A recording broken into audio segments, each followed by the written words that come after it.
Hello, my name's Steve Quern. I'm currently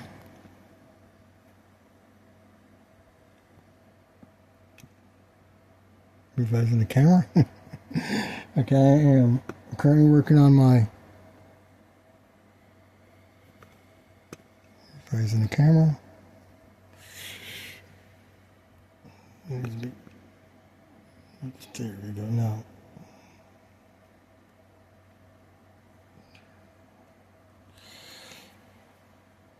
I'm currently revising the camera. Okay, I am currently working on a solo campaign-adventure project using the Dungeons & Dragons Red Book Rules 1980s publication. It's actually a BECMI set, Basic, Expert, Companion, Masters, and Immortal rules. But what's known as BECMI is the updated version of this. And usually when people say Basic and Expert, they're talking about this set, which is the only thing I got from the 1980s publication.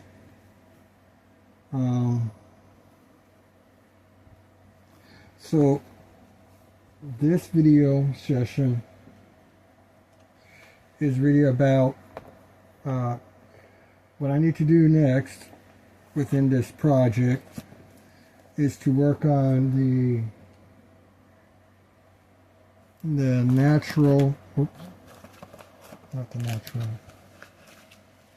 the environmental systems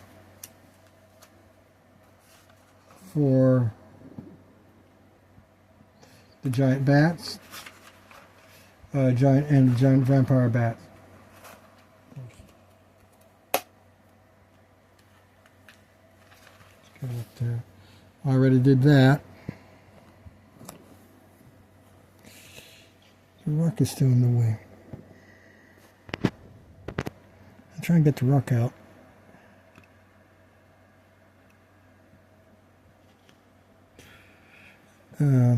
I need to do I have this I have a mini tripod.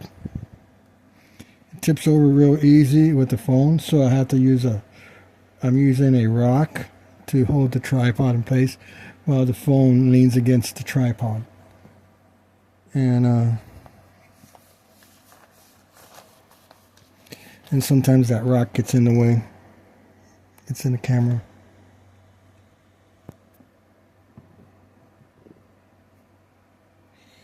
And the rock is actually, I think, fossilized dinosaur poop. Okay, so I got this made, the environmental systems for normal bats.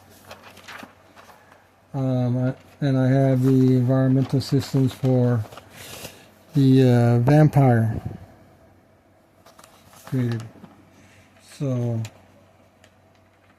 what's on my next agenda is to do the giant bat and to do the giant vampire bat. But this video session is going to be talking about campaigns, campaign generation, and adventure generation.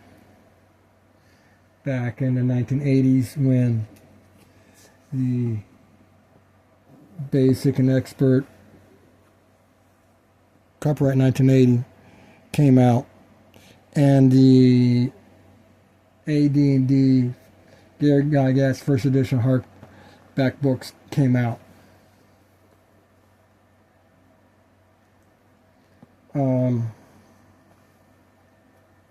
This is a 1981 publication, but I got the original copy back in 1980, and then in 1995 it got stolen, and sometime after 1995 I found this to replace that.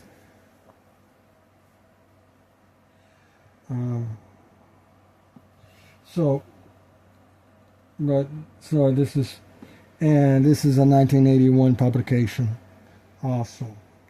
So,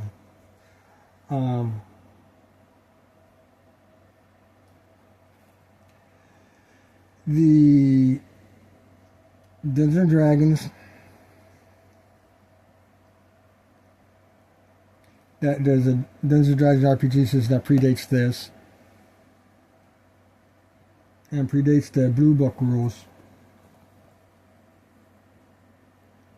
This is the Red Book rules. The Blue Book rules is basically levels 1 through 3, but it uses the AD&D game mechanics. So the Blue Book rules is basically the basic rules for the AD&D system, whereas the Red Book rules is the basic rules for the Beckme system. Basic, Expert, Companion, Masters, Immortals.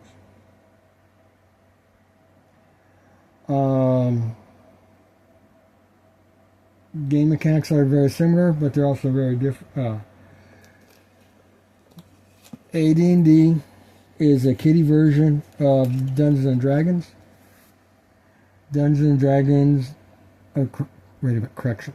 AD&D is an adult version of Dungeons and Dragons. Dungeons and Dragons is a kiddie version of Advanced Dungeons and Dragons. Okay. Similar to how I compare, RuneScape is a kiddie version of World of Warcraft, and World of Warcraft is an adult version of RuneScape. They're actually two different companies, but you get the idea. My MMORPG experience began with RuneScape, and I was in my 30s. I was homeless at the time, and I went to a public library, and I saw a bunch of kids playing VRPGs. I decided to go on a computer, check it out, and I liked it, and I played it. And RuneScape is an excellent game system for first-time video gamers, computer gamers. Well, I'm Generation X. My generation, as kids, grew up with Pong, Space Invaders, Tempest, Mortal Kombat, Capcom, Marvel superheroes, as arcade games. Well, Pong as a console game, but Space Invaders, Tempest, Mortal Kombat, and Capcom were revolutionary arcade games during my teenager years. So, and in those years I was playing Dungeons and Dragons. I solo played this between 1983 and 1986, and I group played Advanced Dungeons and Dragons between 1983 and 1986. So, then I got into, my brother and I purchased Traveler 1980, because we can scratch design our own spaceships. And then we acquired Star Frontiers. And so my brother got out of the RPG activities, and in 1984, 1985, I became a hardcore RPGer. I created the Quirnwall campaign for this game system, and I created the Ancient Earth campaign for the AD&D system. I have gameplay experience with version 3.5. I have the Dungeon Master's book.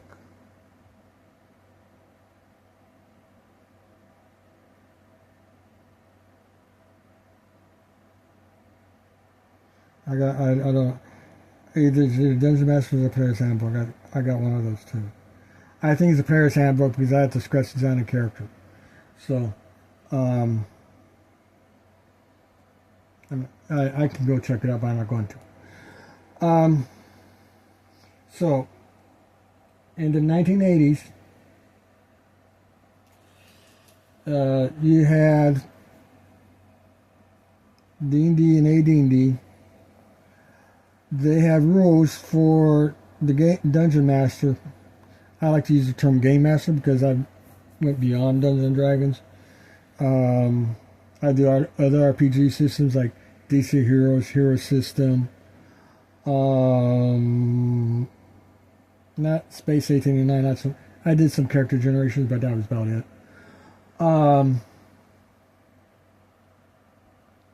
The Warhammer, not Warhammer, the Mech Warrior RPG for the 2nd edition Battletech game system.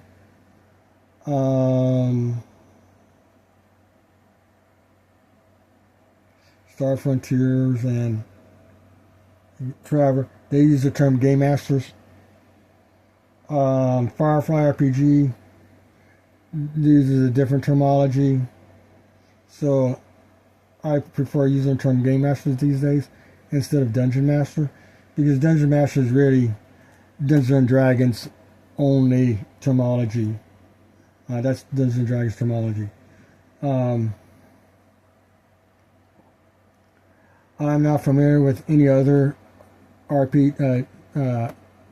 and sorcery game systems. I have Rolemaster, one of the early editions of Rolemaster.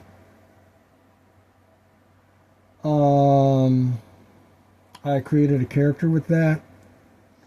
That game system is too complicated for me. So it was a percentile, if I remember correctly, 2d10 percentile dice game system.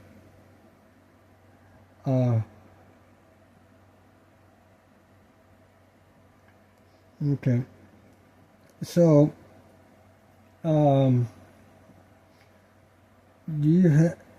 are all these game systems allows the game master to scratch design your own campaign world.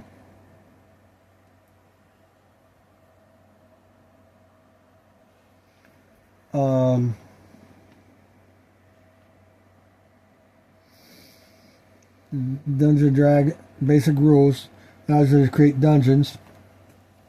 Expert rules allows you to create wildernesses. Companion rules talk about dominions, which is basically nations or kingdoms.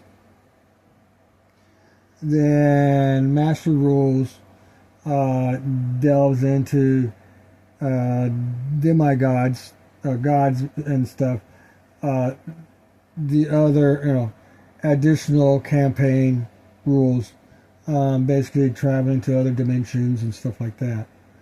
Then the immortal rules, your character, the player characters, are gods themselves, they use the term immortals. The American Christian community, conservative Christian community. I'm a liberal Christian. Well, I identify as semi-Christian nowadays. Because I've adopted non-Christian beliefs and philosophies. So, Hinduism, for example. I'm more open-minded to stuff like that. So the Immortal Rules does not deal with the game world as is.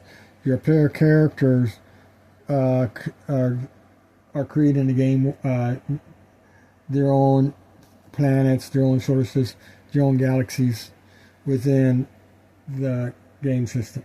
So the Dungeon Master original game world is, the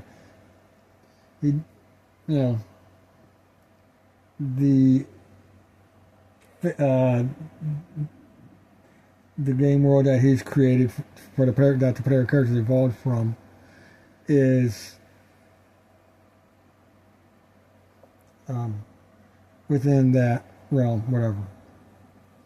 Okay, so there's I think there are like 3 ways. I tried to do this video earlier and I came up with 3. There are multiple ways of creating your campaign world. If you don't use the modules, you have to start from scratch. And when you're starting from scratch, you're creating your own adventures and creating the environment that the adventures are in. So, as a Dungeon Master, I might be switching between Dungeon Master and Game Master. As a Dungeon Master, you have to create the environment.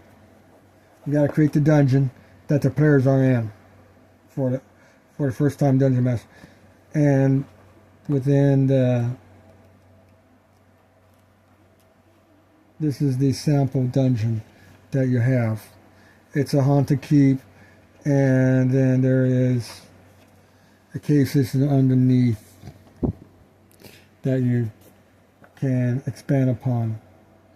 There's not much description. It does not go into what's underneath the cave systems.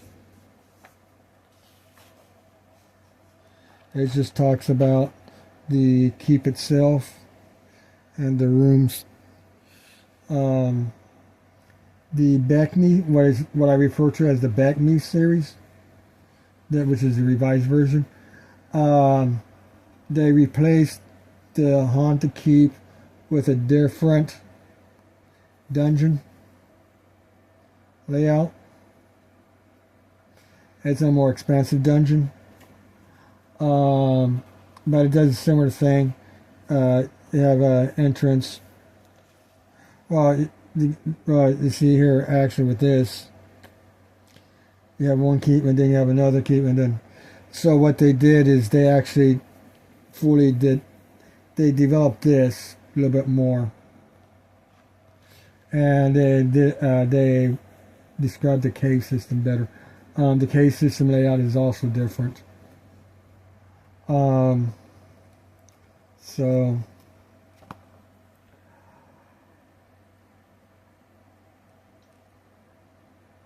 So what you do, as I'm starting to, if you're not using Dungeons and modules, the Dungeon Master has to create this adventure using these rules. Create a dungeon, and then and creates additional adventures, and the more adventures that you go on, the bigger the game world becomes. If you're using modules, the module has a game world setting, a wilderness setting. Sometimes they have wilderness, sometimes they don't. They usually have wilderness settings where the base town is located and where the actual dungeon is located. And so you have a base town where you can talk to NPCs, get your materials and stuff, and you can rest, and then get information, and then go into the dungeons and fight the monsters, and then return from the dungeon to rest and stuff. If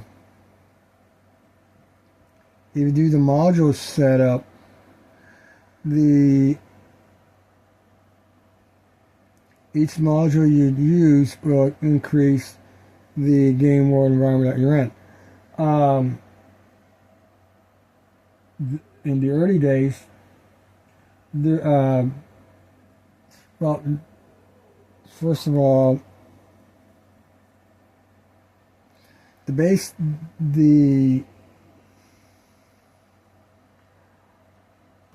I don't know if they, like between 83 and 86, if TSR had a game world for this system, like they had World of Greyhawk for AD&D.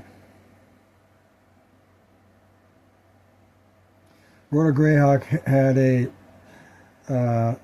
campaign world that was a continent and some oceanic territory. And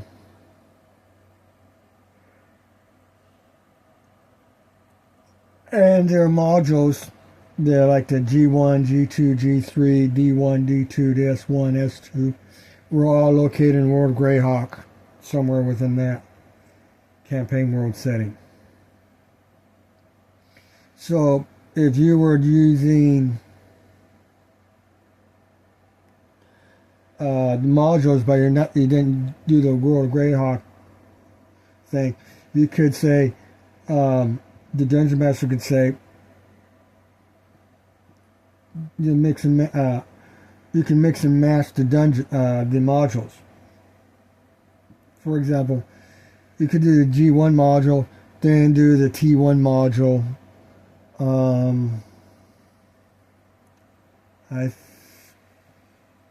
The T would be the AD&D, because the D&D modules would be basic, B1, B2, B3, B4, X1, X2, X3, X4, C1, C2, C3, M1, M2, M3, M4, for example. That's how this system would work. So, the B1s and B2 modules were wilderness settings that have cave systems. And there's a town, and then there's a base town that you walk to the dungeons, to the cave system, then you go back. So you can spend a couple hours walking from the base town to the caves, and then spend a few hours in the caves, then spend a few hours getting back to the town. So a whole entire day, one in-game day could be going from town to the caves and back to the town again.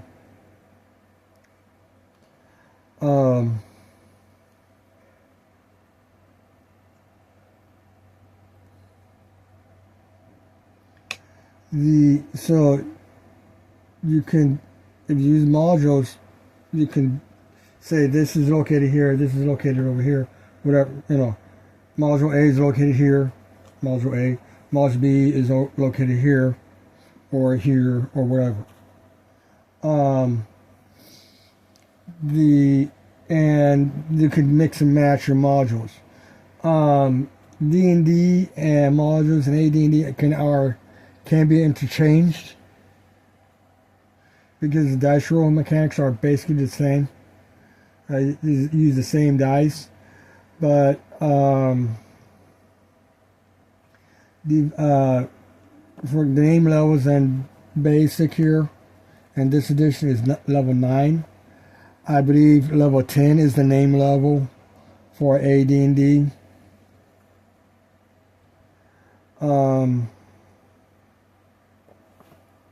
And with this, because of the basic expert only, what I've done is I've decided that the max that the characters can advance in is name level. And which means that halflings, which only advanced to 8th level, needed another level. So I gave him a marshal. The sheriff does one town, and marshal does multiple towns. Is the leader of multiple towns. But that's basically the only rules change I really made for D&D. Well, actually, on the spellcasters, so that they can have your get the bigger spells. I changed the spell arrangements on the spellcasters for the magic user, especially for the magic user now. Well, I didn't do anything for the clerics, but I changed the spell casting abilities for the elves and for the magic users because at the way the game system is, level 9 you can't do you can't do level 5 levels. Level 6 for magic users, and elves can't do level 6. So I had to rearrange that so that they can cast level 6 spells, and they only can cast one level 6 spell at level 10.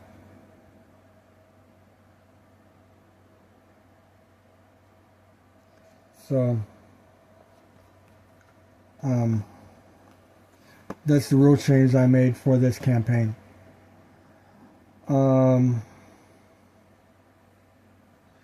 The other way you can do the campaign is like the World of Greyhawk. You get that, you figure out what the TSR game world is, and then you follow the modules that way. You can also because when the G1, G2, G3 came out, you had to wait a couple months to get. If you bought G1, you had to wait a couple months to get G2. You had to wait a couple months to get G3. Then you had to wait a couple months to get D1. You got to wait a couple months to get D2, and then you got to wait a couple months to get S1. You got to wait a couple months to get S2. So, but as someone who can get all of those modules together, you can say, okay, how does this game world gets organized? And you can scrap the World of Greyhawk and then create your own game world based on what you see on the tables and stuff.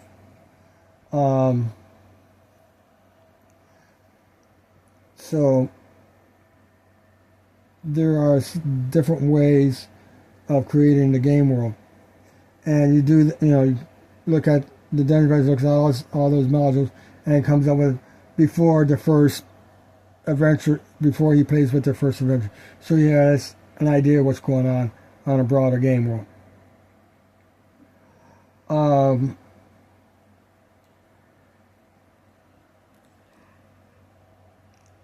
Excuse me. The one thing that they do not have is a complete game world.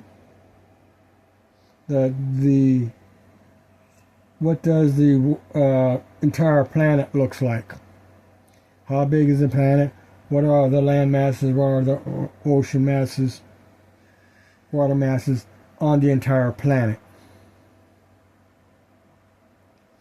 They're pretty localized, like in 1/4 of the, half of a hemisphere of a planet is the game world that the game world settings are located on. What I have done now, like that's with Dungeons & Dragons and Advanced Dungeons & Dragons. And other game systems like Traveller, you have star systems. You have a subsector that you start in. The Gamemaster, I think the Traveller uses the term referee. Can create. You got a sector which is a 4x4 sectors, I believe. Or maybe a 3x4. I gotta look at it. It's a 4x4 sector, subsectors, and to create one sector, and then you have a quadrant, which is 4 4 sectors by 4 sectors in size. So, and Trevor says the largest you're probably going to need for your game world is a quadrant.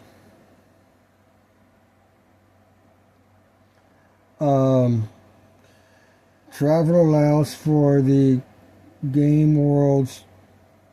You have different technology levels for game worlds.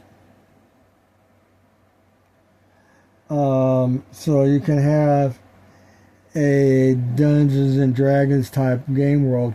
Now they don't say Dungeons, but Dungeons and Dragons is pre-industrial age. Dungeons and Dragons, you can represent the Stone Age societal structure. You can represent the Copper Age societal structure. You can represent the first Iron Age. Dungeons and Dragons and AD&D go up to the Gunpowder Age.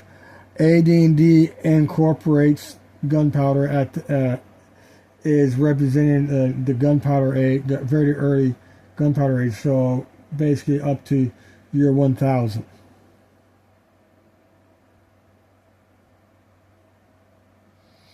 In the year 1030, I believe, Emperor Gustavus,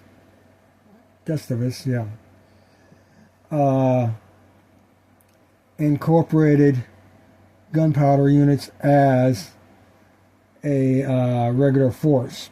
And prior to that,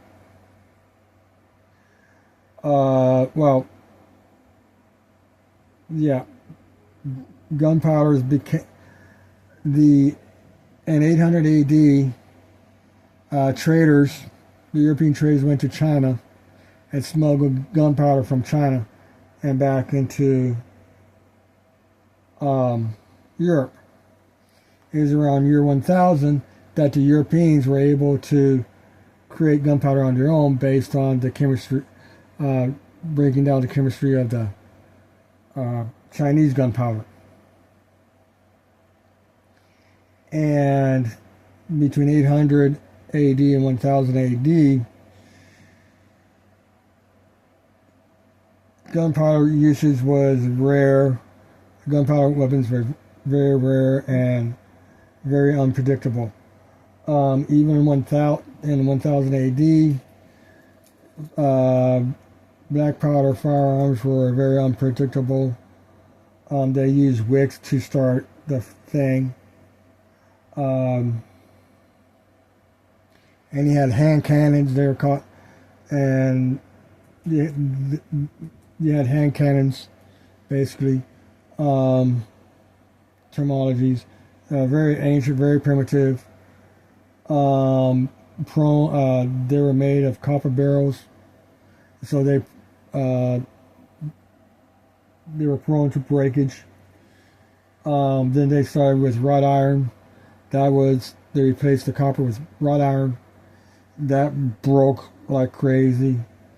Then they modified the iron to get better quality.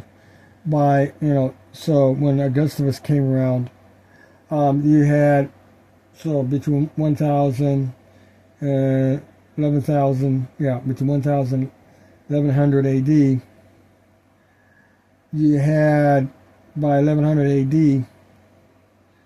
you had mercenary units that had gunpowder weaponry. Some mercenaries were pure gunpowder units. Some mercenary units had individuals with gunpowder. So they may be a cavalry unit. They may be a heavy weapons unit. But some people within the unit had firearms. The mercenary unit may have an armed main group of standard weaponry, and then you had a small group that was firearms. And then Augustus in 1130, I believe it was. He created the first regular army using firearms, and then from there, when 1400 came around, armored knights, the firearms became the primary military weaponry on the battlefield, and full-plated knights were getting decimated by firearms, and they could not figure out how to deal with that. And between 1400 AD and 1600 AD, full-plate armor on the battlefield in Europe came to an end, but the tournament armor also became specialized, and only time the Europeans, by the 1600s, 1700s, the only time Europeans used full-plate armor was when they were dealing with technology inferior ethnic groups like the Africans or the Native Americans in South America and North America, Mexico, Central America, and the Americas. When they're going up against a unit that had firearms, they didn't carry. They stayed out of the plate armor. So you can do.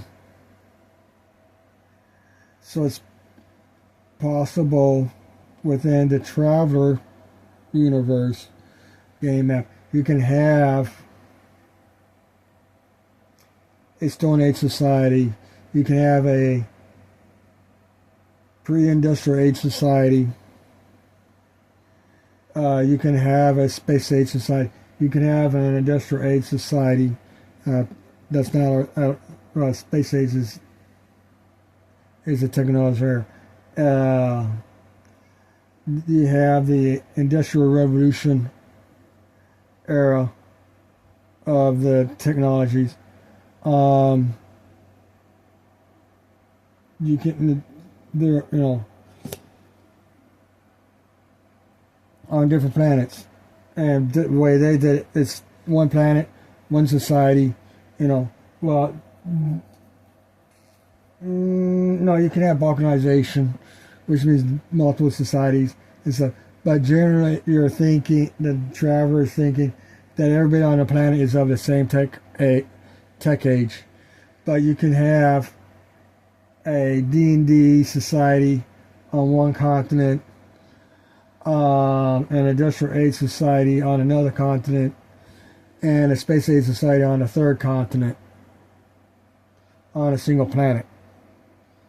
And back in 86, 85, and 86, well, 1984, 1985, and 1986 when I was living in Victoria, I moved from Victoria, Texas to San Antonio, Texas in June of 86. So between 1983 and June of 86, I was fantasizing about that. After I moved to San Antonio in June of 86, and in 1987, I said, yes, I'm going to do that. And so I was also interested in other RPG genres besides sword and sorcery, fantasy, and outer space sci-fi. I wanted to do not DC.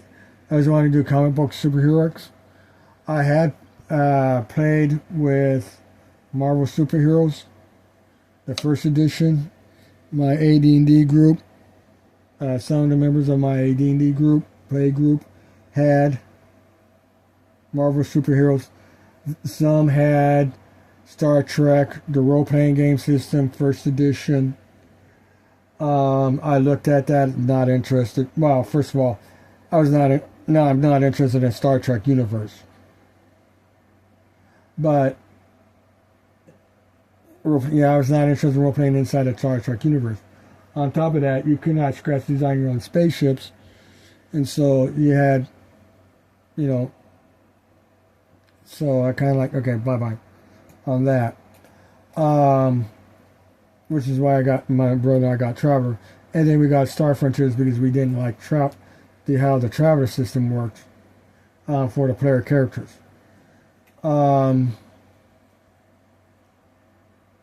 Then I got Battletech. I got Traveler 2300, Mega Traveler, Traveler Twilight.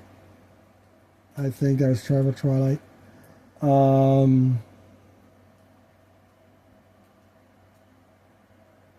Let's see. Then I also got Rolemaster. I got Space 1889. Between 86 and June of 86 and December of 1989.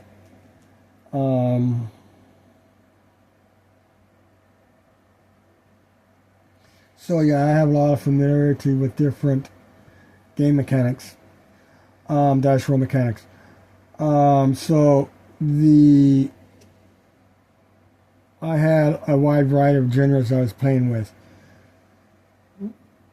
And I was focused on, by 1989, the History of Cornwall Mega Genre Campaign was really, my interest in RPGing was focused on that. And so I was looking for game systems to represent different tech eras. And Space 1889 was a Victorian age, 1800s era. So I got that. DC Heroes is basically modern day. Excuse me. Era.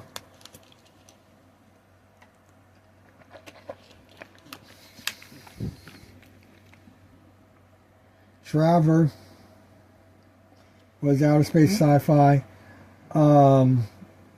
Let's see what else. I got the various different Travelers to do the outer space sci-fi. I was looking for spaceship designs, character designs, mechanics, star mapping mechanics, seeing how they changed and stuff. I purchased Traveler 2300 specifically because the star chart that they used was a real life star map out to 50 light years from Earth. So I bought that specifically for that.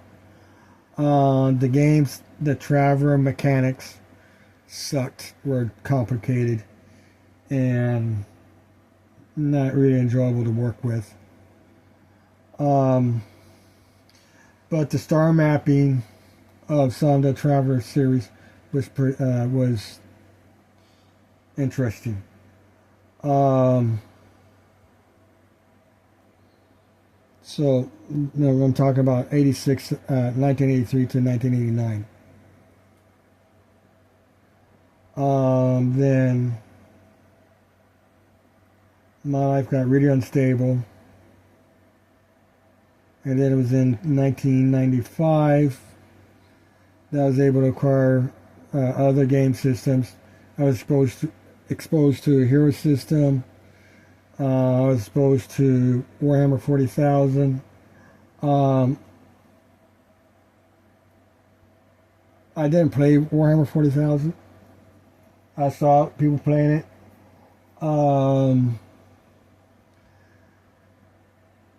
Starfleet Ballast 3rd Edition, I played that. I customized a KR7 into a Mauler. I put fighters on. I stripped out 2 administrative shuttles bays to put in a fighter You need a fighter bay, and then you need a weapons bay for the fighters. I had a Constitution. I did the same thing with that, but the KR was really heavily customized. The forward weapon system was a torpedo launcher. Yeah, it was a water weapon. And I did, I forget what kind, I did all kinds of modifications. I eventually got they revised that Starfleet Battles to the Captain's Edition. I got that. I did not get the Commander's Edition. So, that did not happen for me. So I'm limited to what I could do with Starfleet Battles.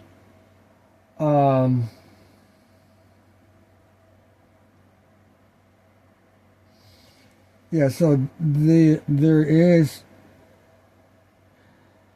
what you can do with the campaign world, depending on the, and for example, Battletech 2nd Edition is pre-clan. Battletech 3rd Edition introduces the clans. I don't know, I think Battletech is either 5th Edition or 6th Edition at this time. I'm not sure. Have not kept up with it. And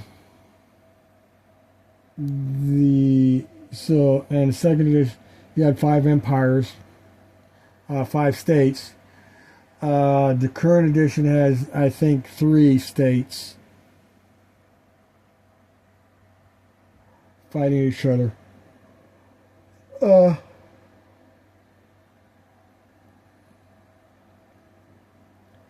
So the Battletech universe is with 2nd edition. You're looking at the human sphere is around 200 light years. You add in the periphery, you're looking at 250, 300 light years. The human sphere being 200 to 200, about 300 light years radius. Yeah, that would be radius from Earth, I believe.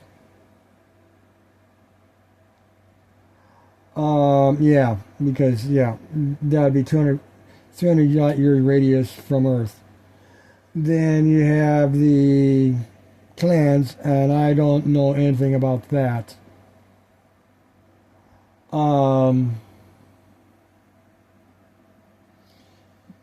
Based on the MechWarrior video game series, the clans are NPCs, non-player characters.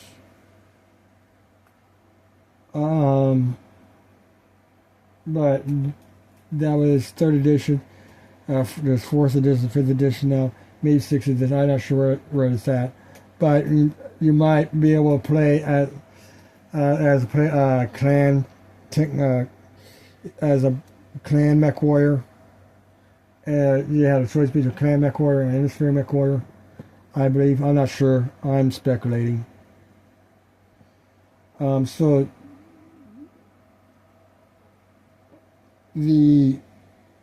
there is a lot you can do with as a game master, dungeon master, referee, or whatever. There is a lot you can do with your game world. Dungeons and Dragons, Advanced Dungeons and Dragons deals with elementals, so you have elemental planes. The elemental plane of fire, elemental plane of air, elemental plane of water, and elemental plane of earth.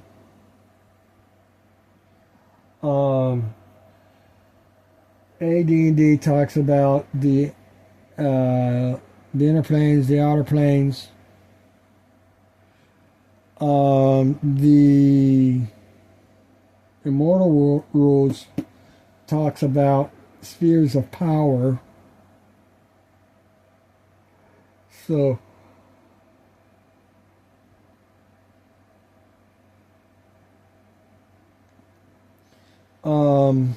time,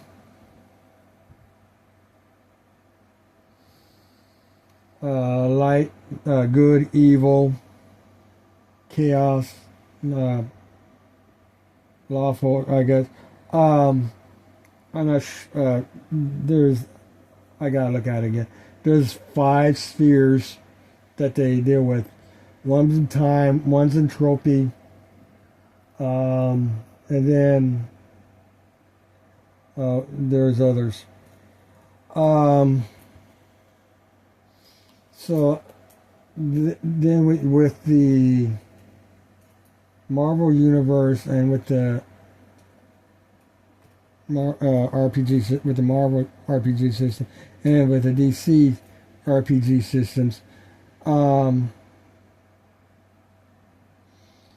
Superheroes, and then DC Heroes is the game system that I've got, first edition. Then they went to DC Universe. I don't know if there's a new DC RPG system or not. I think they did try to do something after the DC Universe. I don't know what came of that. If it came and went or it never happened. So with like the comic books universe, superhero universe, you have different alternate timelines. You have alternate realities. You can do all kinds of stuff with that. Hero system really didn't have anything on that. Well, Hero System 4th edition. Basically, Champions, the super role-playing game publication.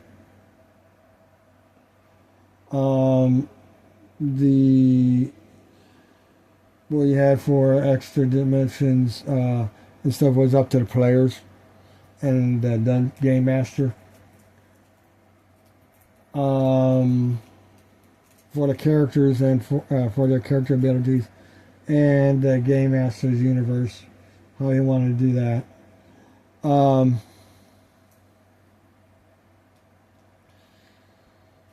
Warhammer 40,000, there's an RPG system out for that now. There's the Warp,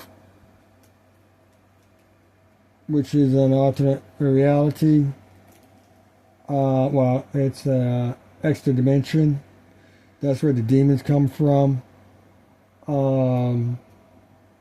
The Chaos Marines or Space Marines that went in there, and they went mad, and that got deformed, and came back, and they're Chaos Marines now.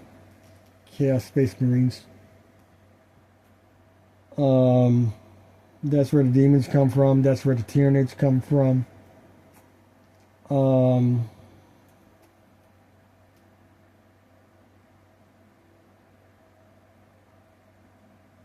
So how so aside from the main game world that the player characters derived from, the Dungeon Master, Game Master, Referee, whatever, can say there's alternate realities, maybe in the form of timelines, maybe in the form of elemental planes or whatever. Within my History of Clone World, I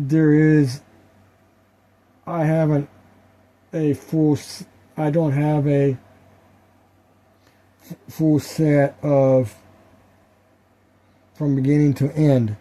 Dungeons and Dragons, Advanced Dungeons and Dragons, represents the beginning of the universe, the early civilizations on a planet, and Warhammer 40,000 represents the end of the universe or end of the galaxy, and the chaotic destruction of intelligent civilizations across the galaxy. And then you have different, technological ages. Each single genre game system represents a specific time period and technological development. And so you can have a society that is on a planet. You can have a planet with multiple tech societies, or you can have a planet that is all single tech society and multiple. Some planets are low tech, some planets are high tech. I have not figured out how I was going to do that. This is not History of Cornwall. Okay, this is just something I want to do by myself because I like to RPG. So what I've done, what time is it? Okay, it's on 56 minutes. So what I've done, what I've decided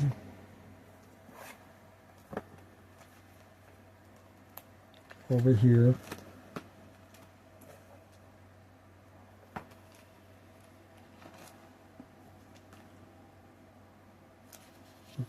Too far back. Oh, not too far back. There we go.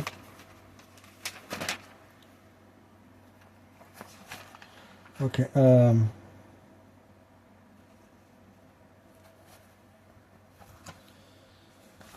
so what I've done is, what I've done is, this game world is going to be of a certain size.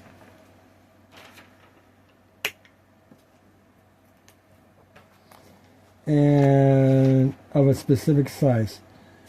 And the way I chose to do that is I looked at the fastest creature possible in this game system, and let's do it this way. And the fastest creature in this two game system, there's about 170 monsters altogether, is 480 feet per turn. And actually it's down here. I did the calculations here. So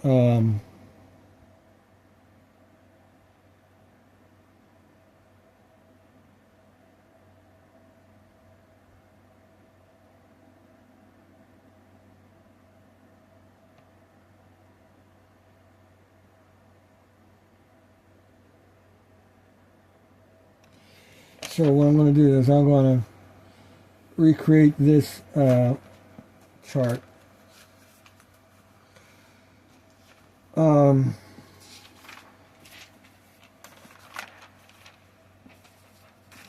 There is a lot going on.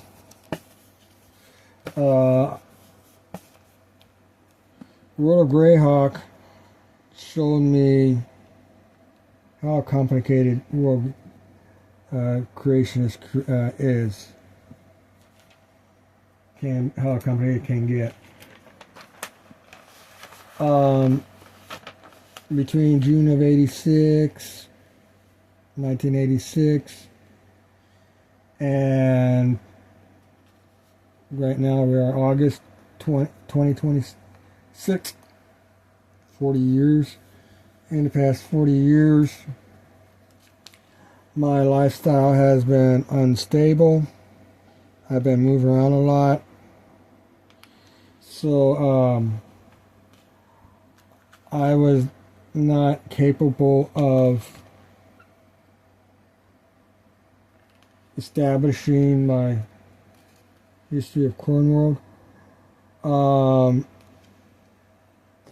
The hero system,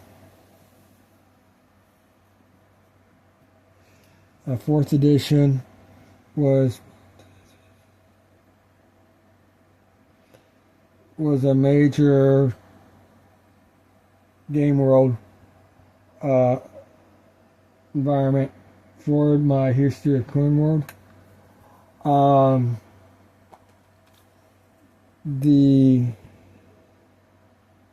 hero system rules 4th edition was severely broken.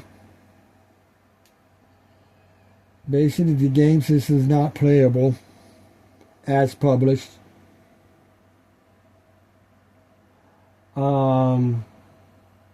So I tried to rewrite the rules to make it playable. On top of that, hero system divided the game system, had 2 different campaigns. You had a hero campaign and a superhero campaign. And what I wanted to do was wanted to have hero characters and superhero characters together in one campaign setting, coexisting. In order to make that happen, I had to make some changes to the hero system rules. On top of the fact that the game system was broken, was not working properly. On top of that, hero system had game system mechanics that DC Heroes had. DC Heroes had some game system mechanics I was on play with that hero system did not have. So I went and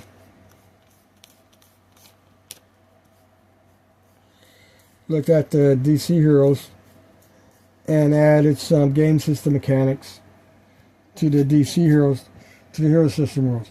Now, because of the there was some game fitting. Now, I did also, for the purposes of game system mechanics, to fix the hero system game mechanics, I incorporated some of the DC Heroes role-playing game rules. I modified them for the hero system game system. For example, the hero system scholar rules is the basis for the maximum skill levels that you can have, and hero system, or my hero system campaign. My hero system campaign is called Heroes and Champions campaign because hero characters like Sherlock Holmes can coexist with superhero characters like Superman. Batman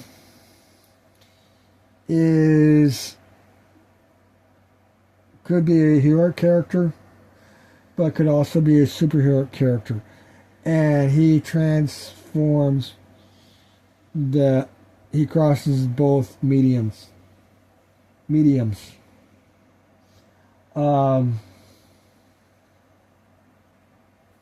So, okay, Dungeons and Dragons.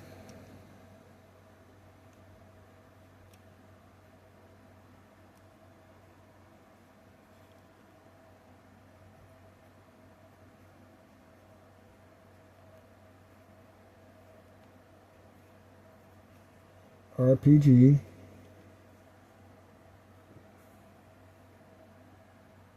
Red Book Rules, copyright 1980.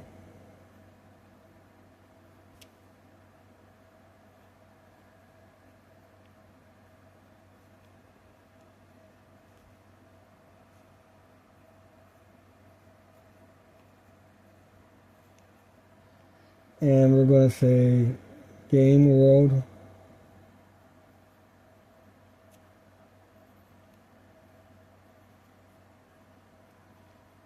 Size.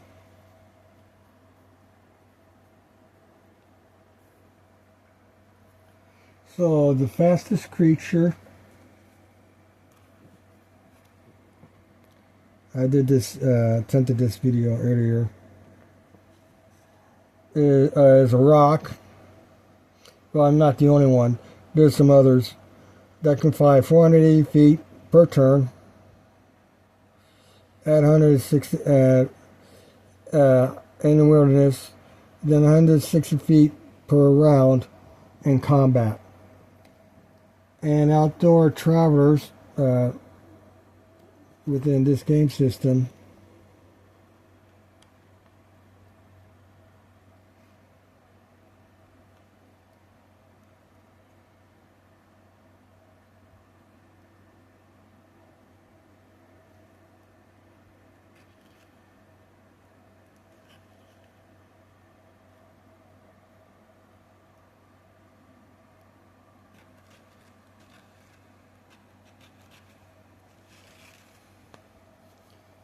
oh, okay. I was looking in the wrong section earlier. Okay, time and distance encounters.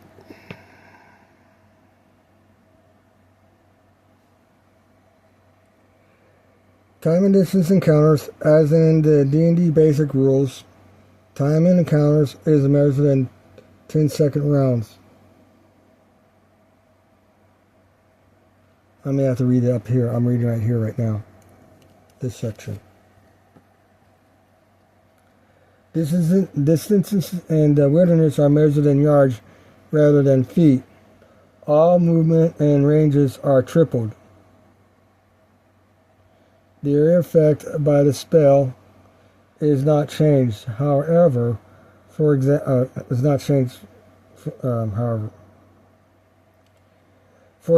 an unencumbered man can move 120 yards per round, and a fireball can reach the target 240 yards or 720 feet away, affecting an area 40 feet in diameter. So 480 feet.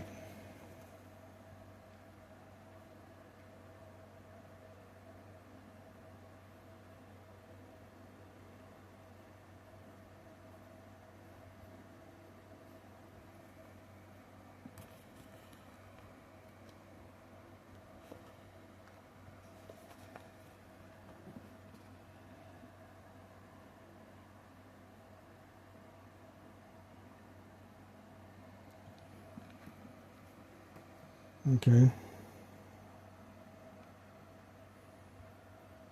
Per turn, comma, round.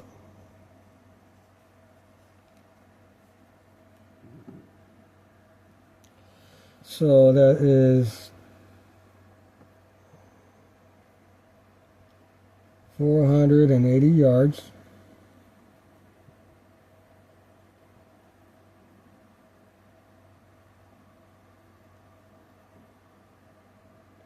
Per turn.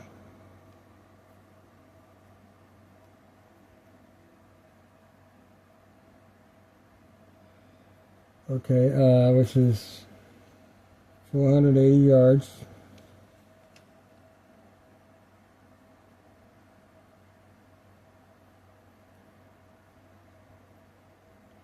For 10 minutes.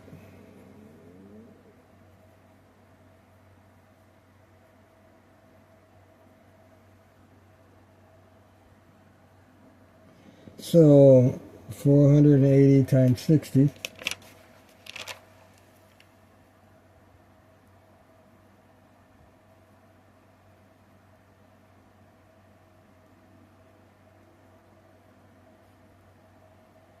Zero zero 48. 24 28.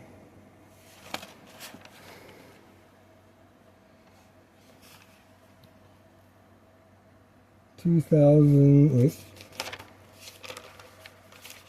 28,800 yards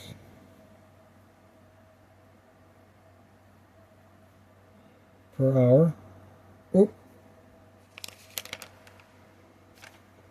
Correction.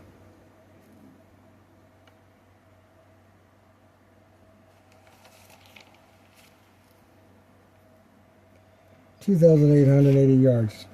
Okay.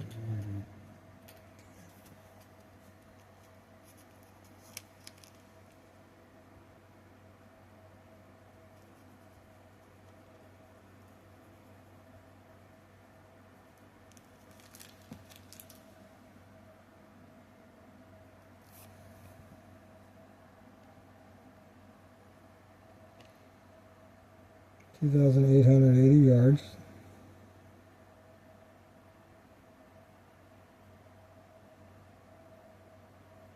Per hour, for 1 hour.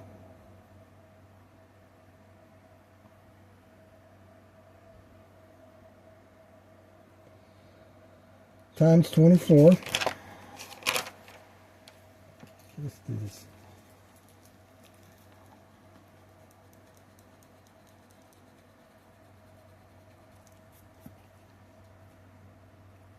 Let's get a descriptive on the size here. 0, 8, 4, 6, 0, 8, 48, 24, 28. Okay, now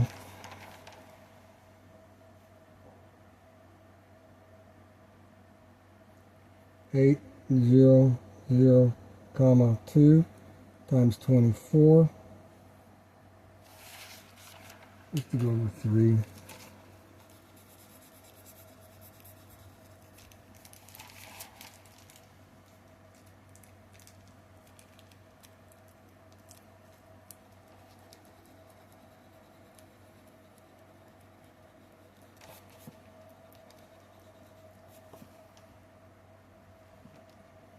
One, two, 3.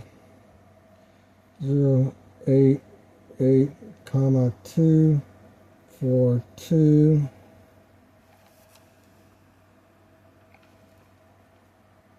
0, 32, 32, 35, 8, 9, 10, 11, 0, 16, 17, 4, 5, 0, 2, 1, 9, 6.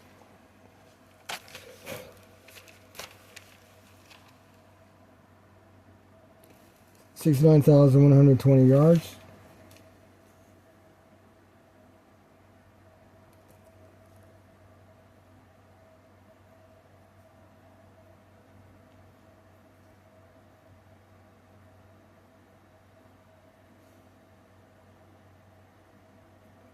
Per 1 day.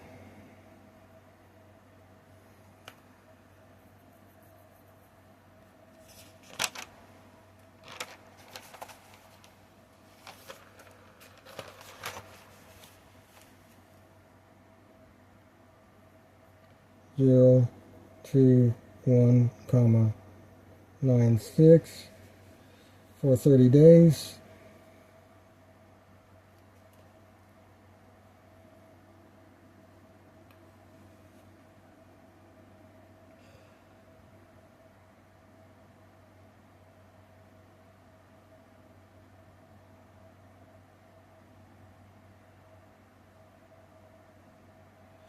I could say 28 days.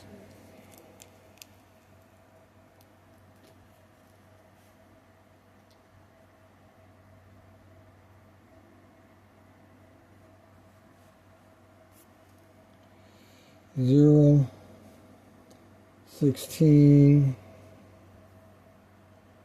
9, 72, 48, 80, 0, 4, 2,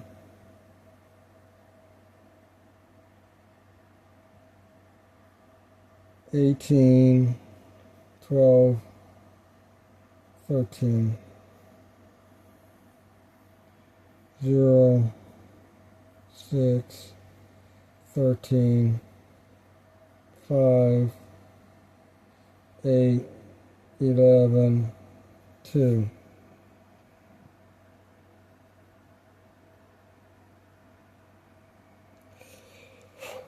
2,185,360 yards.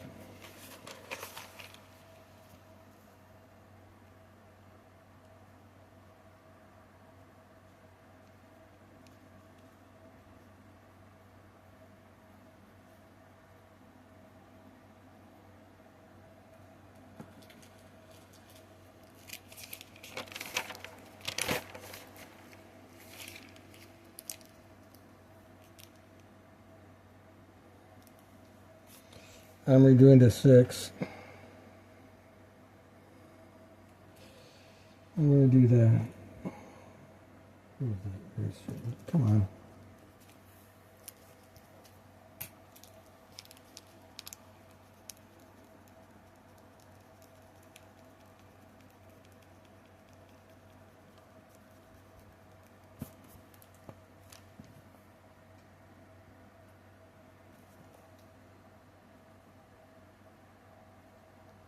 $2,185,160 yards.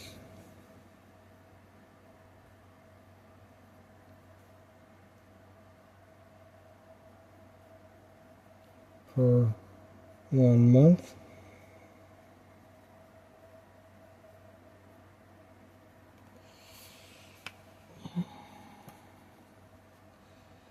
So now we have polar,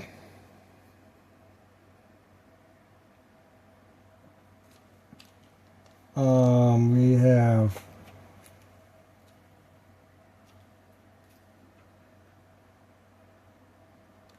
subpolar, temperate, subtropical, tropical, subtropical, temperate, subpolar, polar. So we have 9 climate zones. So you now have 1 turn, which is 1 minute. So you have miles, you have an hour's day, you got 1 day travel, and then for 1 month of travel, you travel 1 climate zone. Since there are 9 climate zones,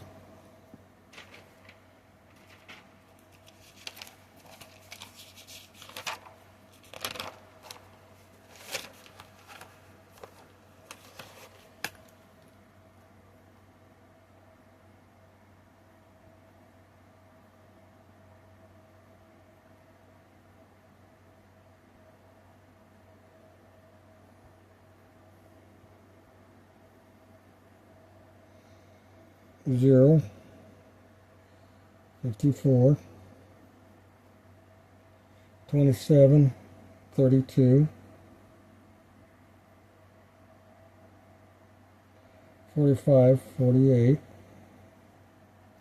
72, 76, 9, 16, 18, 19. You have 19,668,240 yards.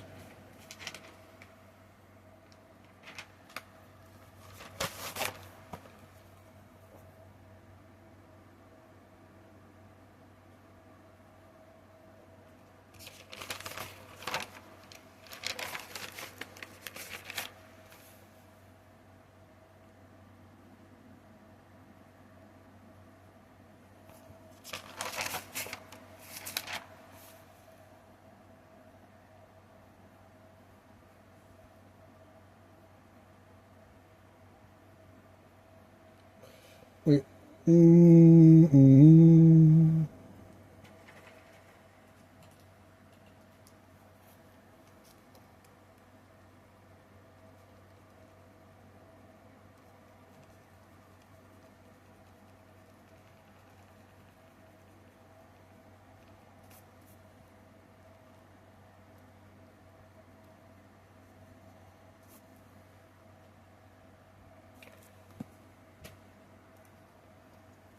Let's change this a little bit.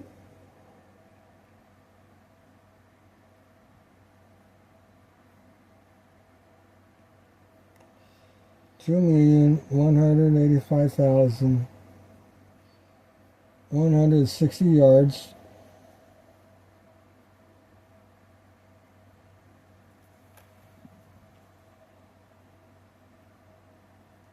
for a climate zone.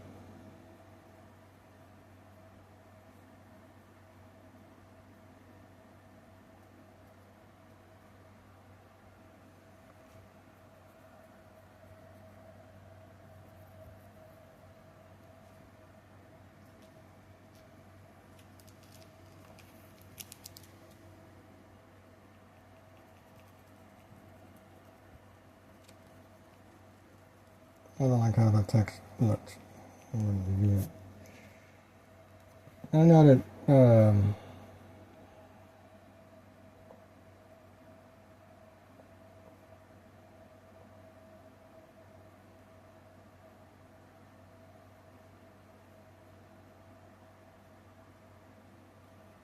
I would not be a good scribe back in this time period. Okay, per climate zone. We have 9 climate zones.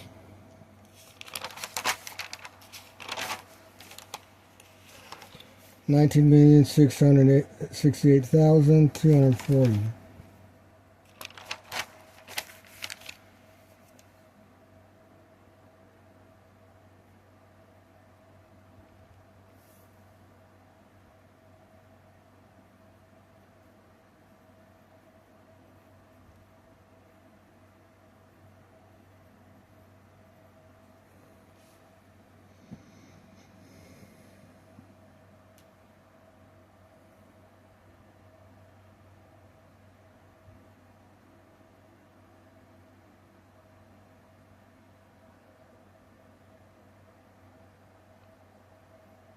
Polar distance.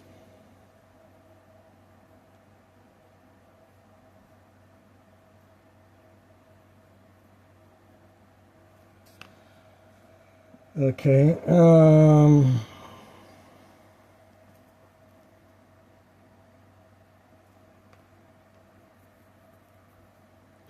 so that's between the North Pole and the South Pole.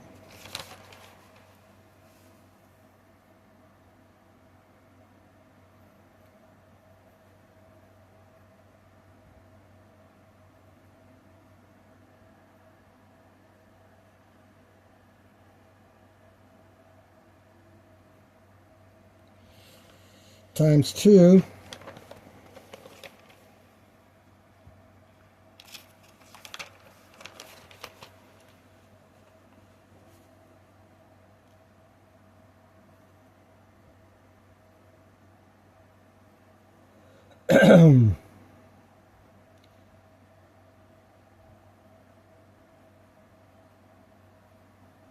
16, 12, 13, 13, 18, 19, 2, 3, 39,336,480 yards. Polar circumference.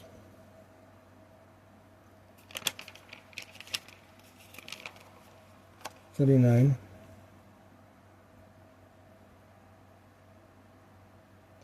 336.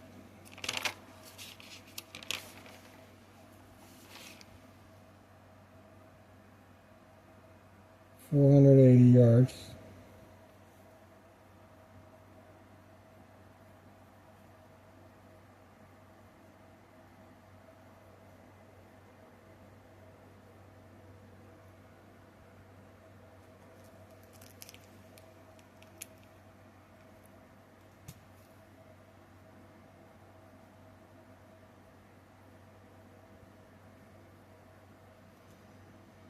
Okay,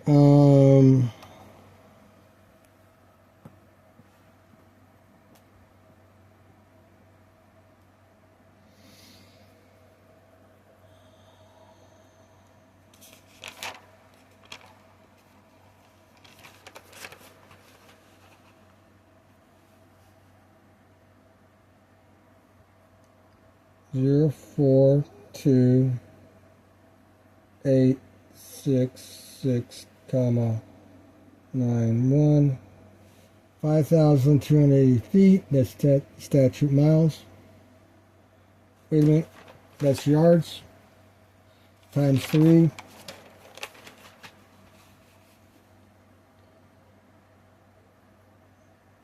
This feet. 0, 12, 7, 16, 19, 19, 27, 28, 58,996,000, 58,996,720 feet.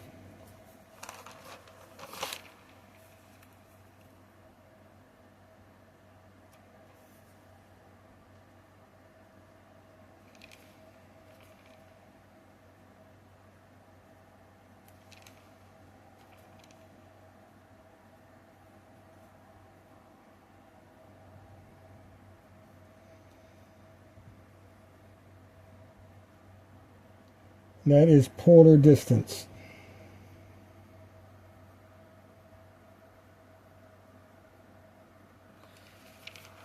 So then we divide that by 5,280 feet. 5,280 is feet equals 1 mile.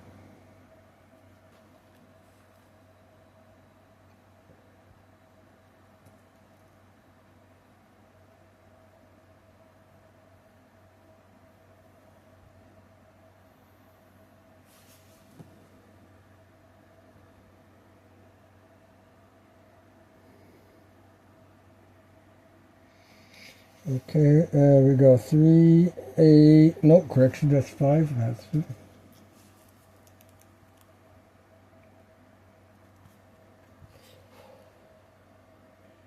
5, 8, 9, 9, 6, 720.123. Okay. 1, 2, 3, 4. 0, 8, 2, 5. 9, 1, 6.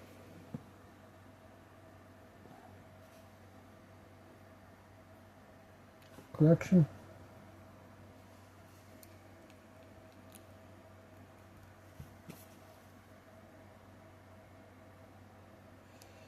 That's 1. Okay. 0, 8, 2, 5. 6, 1, 5, 9. That's a 7. That's another 1. 0, 8, 2, 5, 7. Okay. Actually, you can see what I'm doing now. Okay. 0, 8, 8, 10, 8, 3,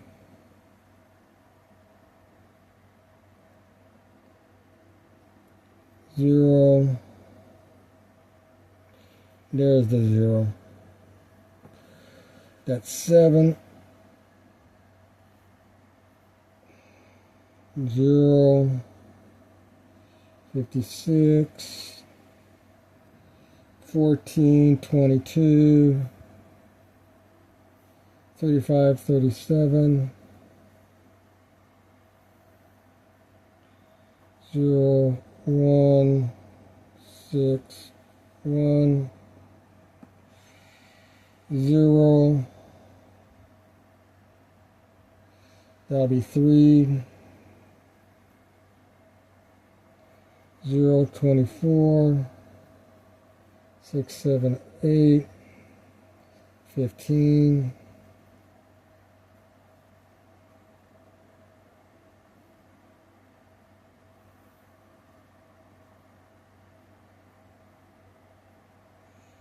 6.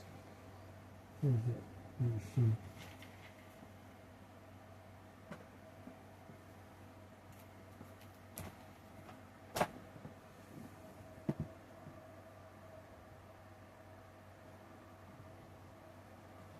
There you go.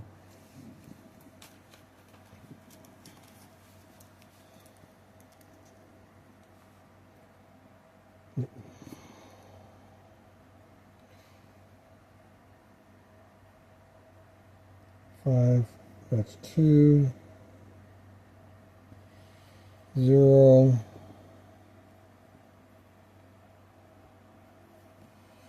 0,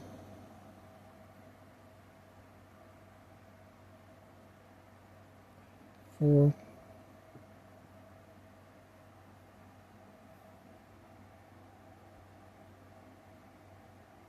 32,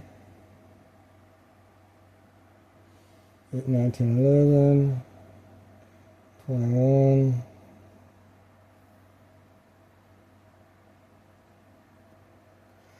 0, 8,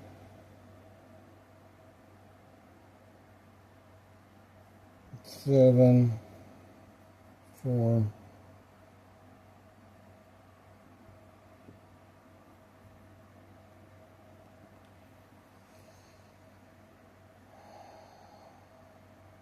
8, 9. Okay. 1,107.304 miles.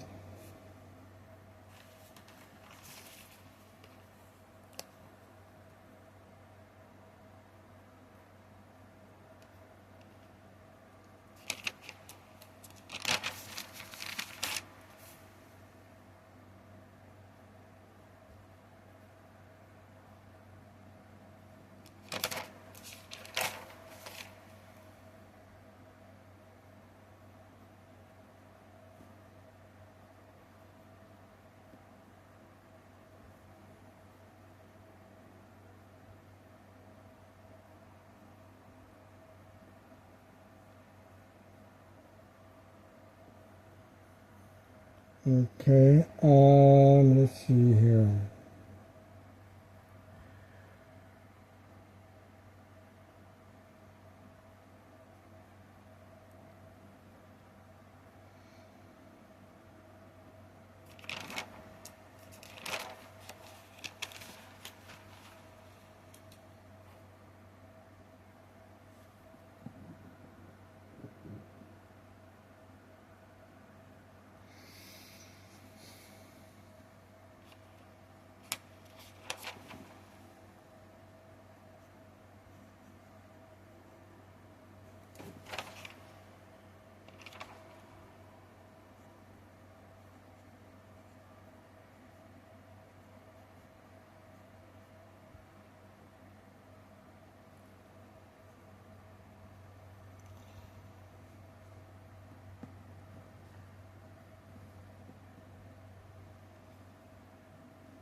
$22,214.608.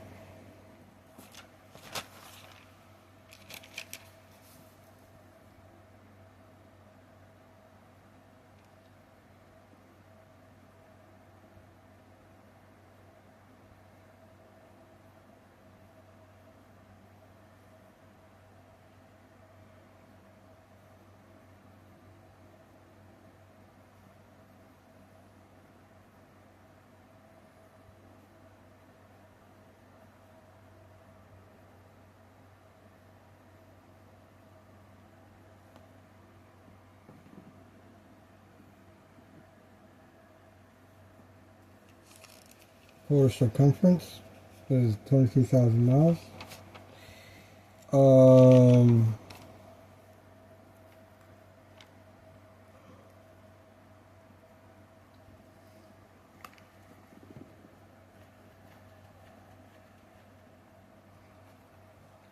Actually, that might be smaller than Earth. Pi times an hour? Oh, God.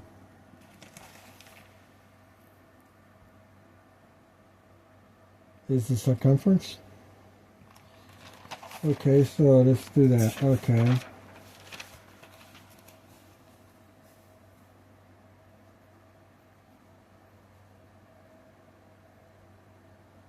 Pi is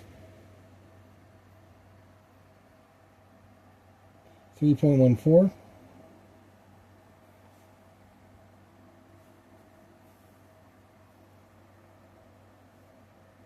Zero, zero, zero, comma.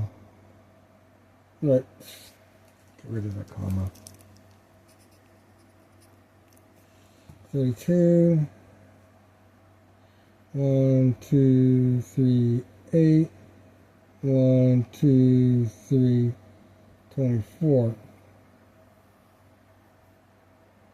0, 0, 0, 2, 1, 5, 2. 2 decimal places.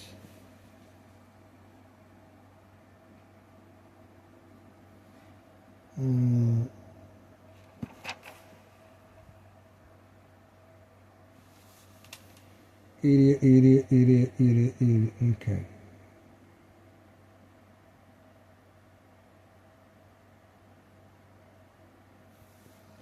Circumference is 22,024 feet. So we need to divide pi by that.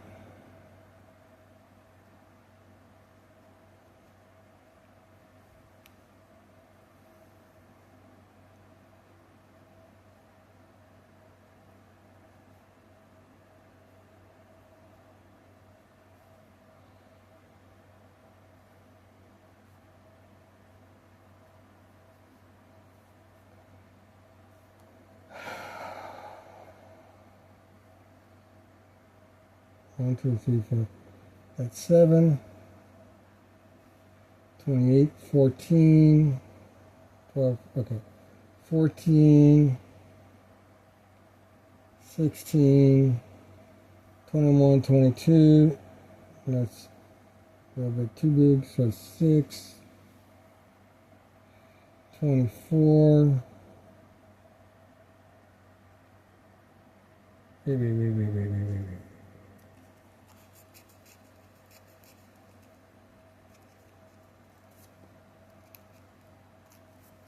I did that wrong.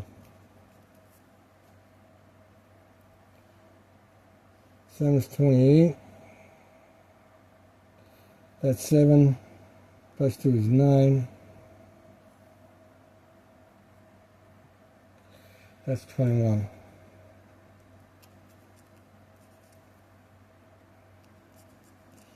Yeah, my ones sometimes look like 2s.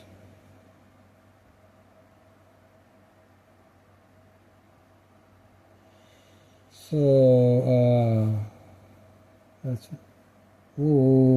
still wrong.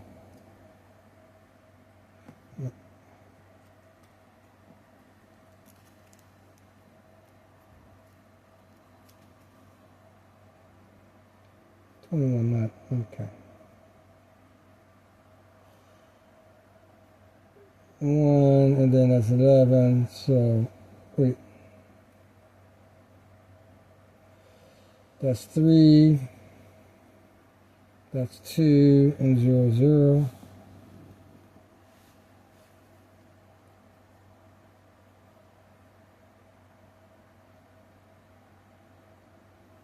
That's 0. So that's 6. 8, 7. 28. 7, 8, 9. 21.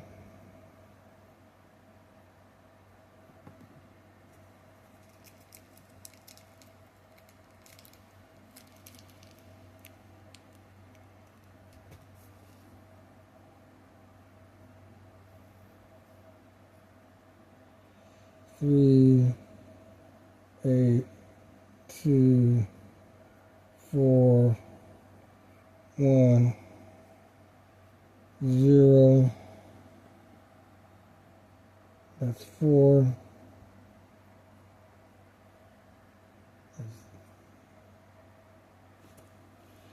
16 for, that's 5, and that's 12.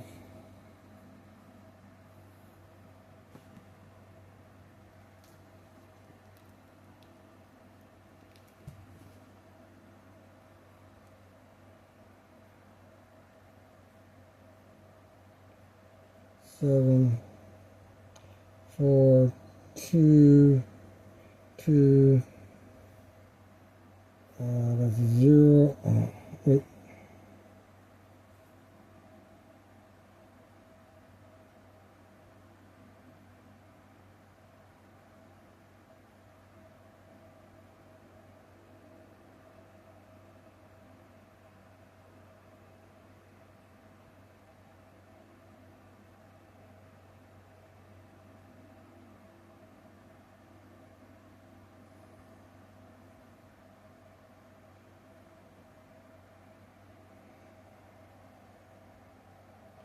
a 0, so we had to go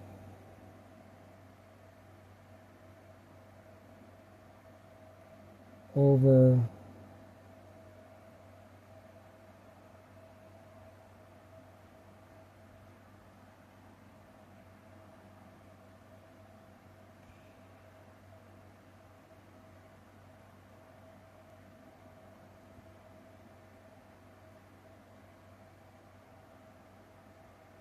okay.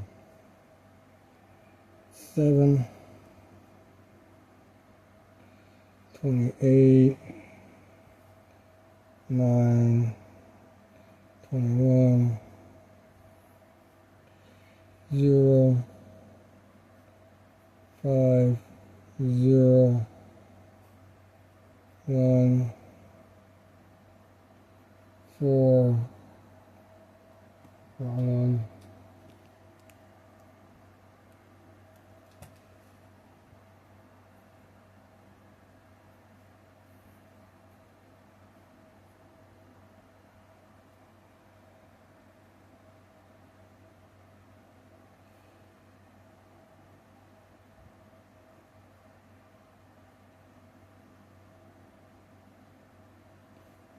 6, 8,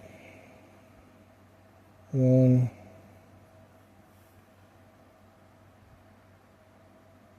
6,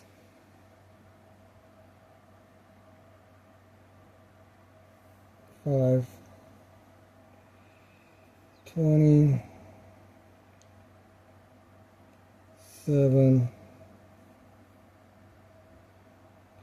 15,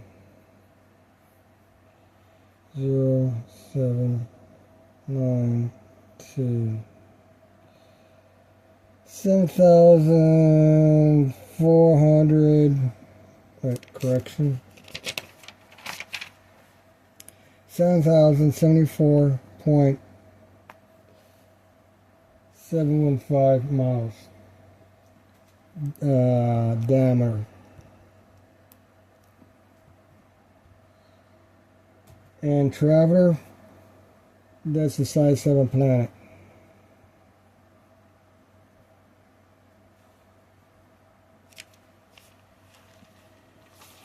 So this game world is smaller than Earth.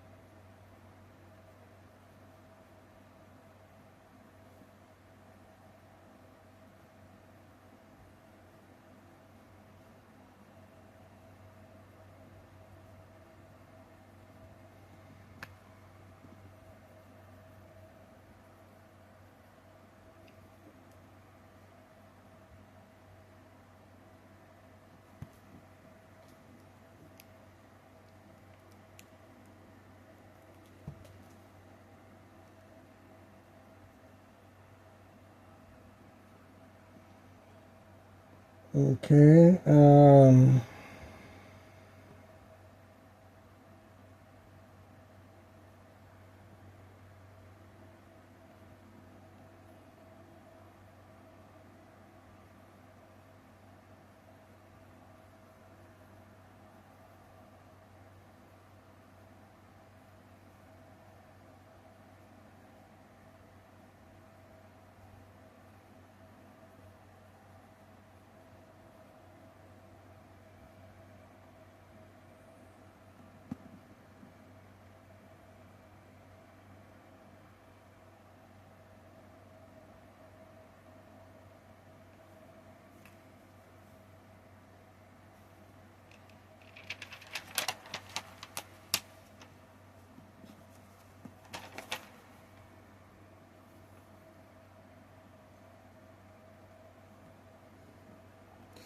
Now,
I'm thinking about the Traveler game world map.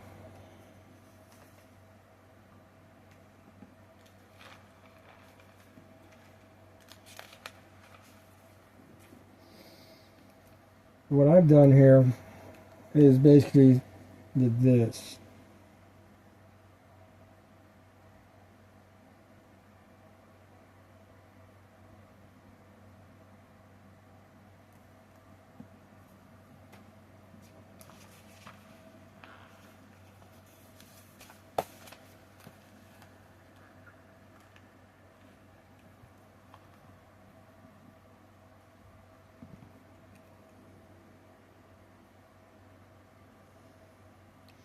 So that's 12. Okay.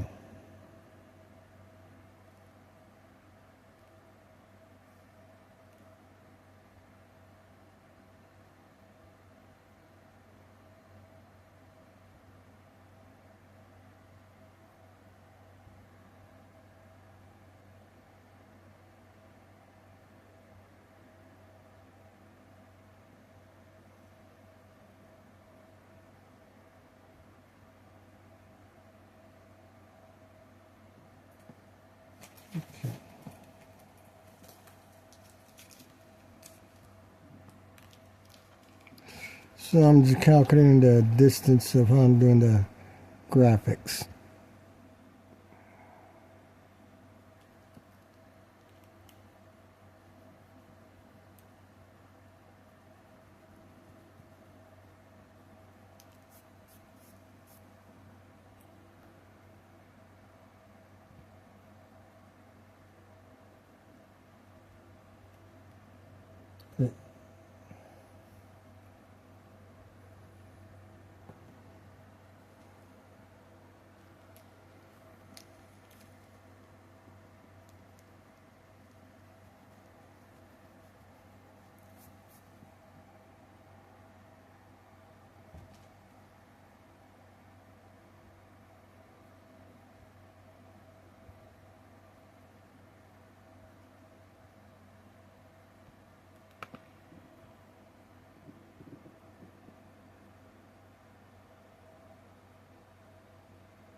So basically, this is how I measure the game world.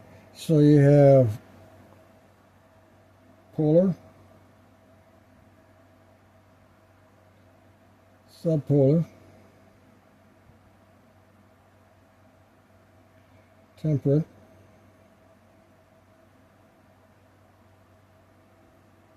subtropical,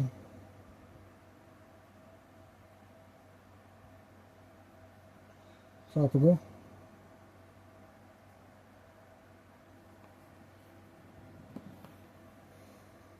subtropical,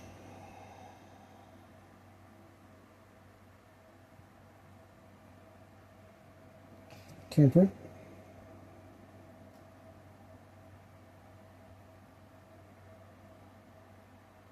subpolar,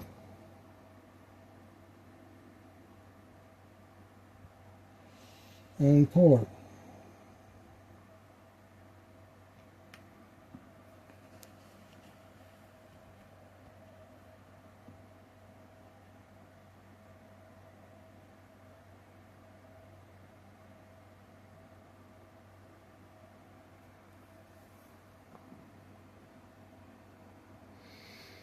Now, the way the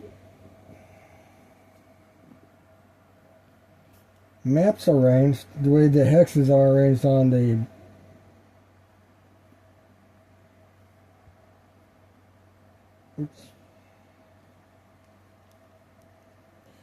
and the Traveler game world is like this.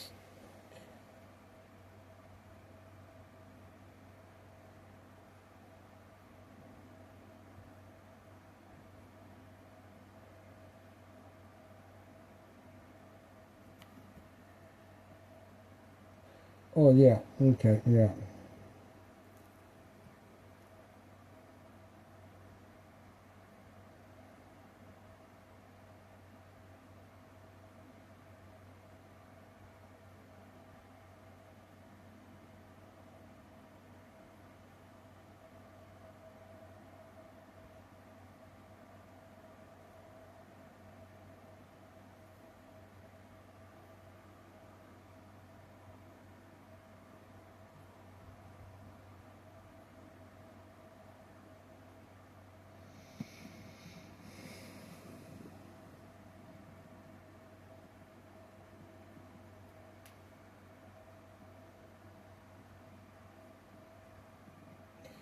No, that's too big.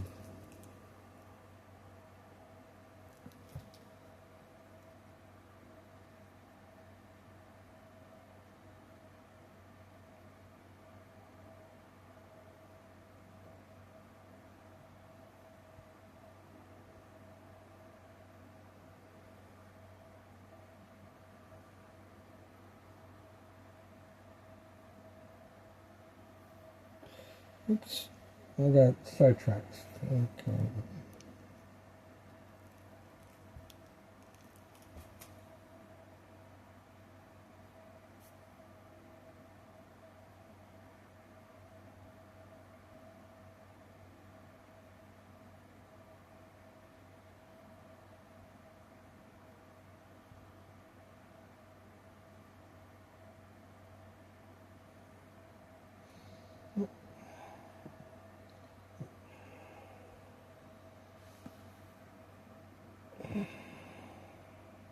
Actually, okay,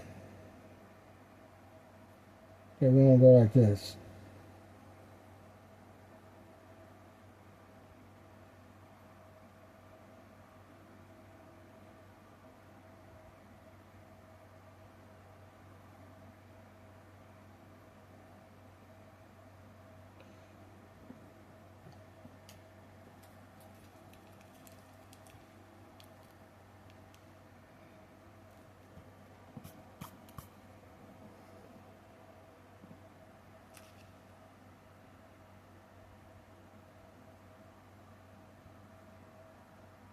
Now, this is not an accurate representation, but it's a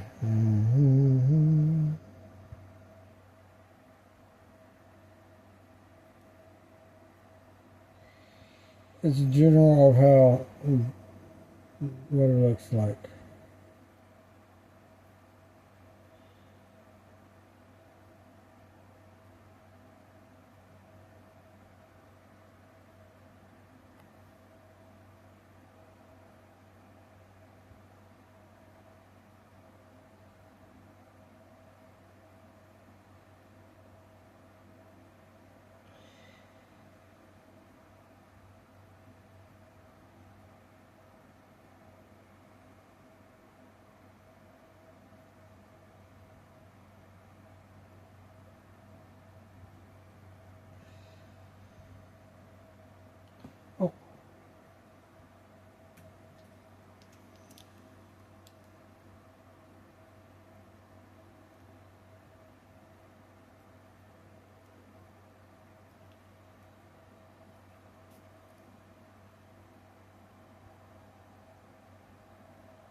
So that's how the hex is arranged on the game world. Well,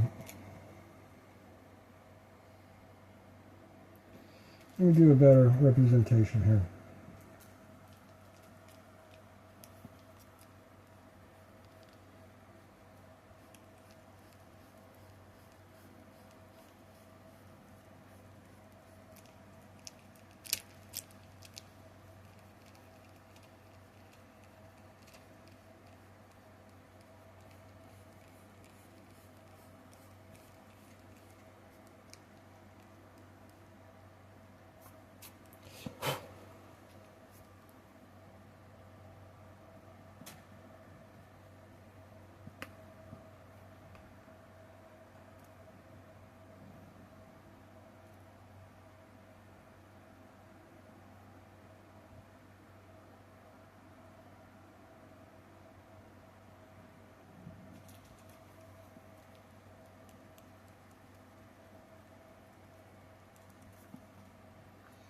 Okay, let's do this instead.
So not an accurate representation, but it gets an idea.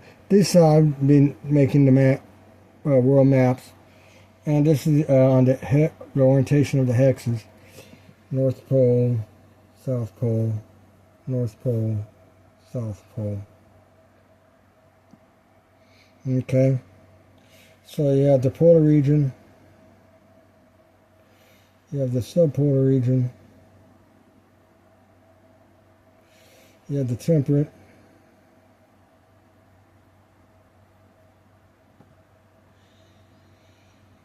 subtropical,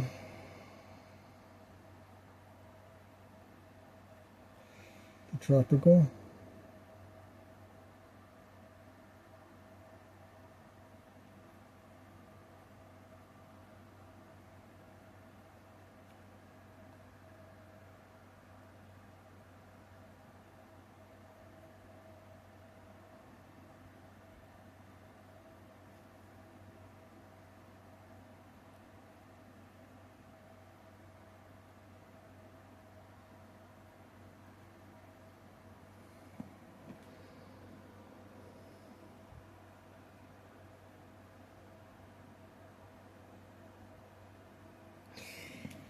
Now, how you arrange the hex on the game world really, really matters.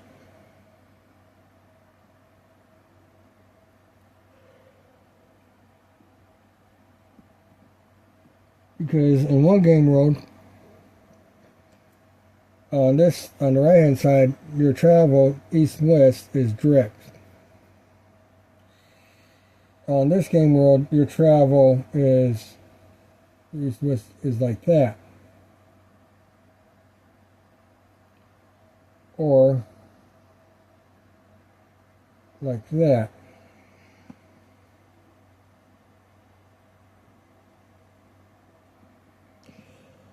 Your north and west travel, north-south travel, is vertical.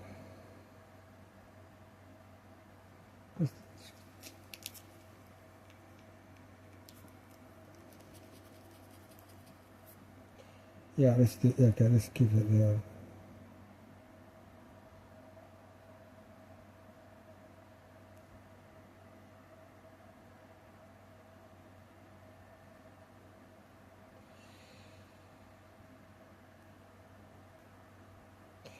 Whereas your northwest travel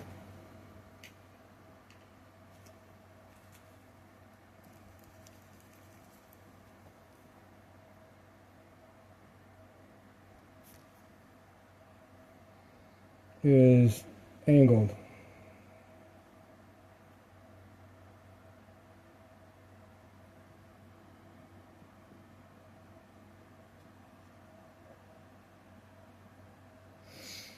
On Earth,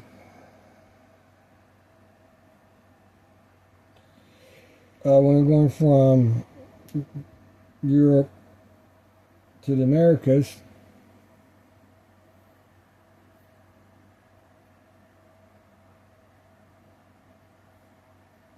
we're doing this. And when you're traveling from the Americas to Asia, you're going like that, or on the South Pole.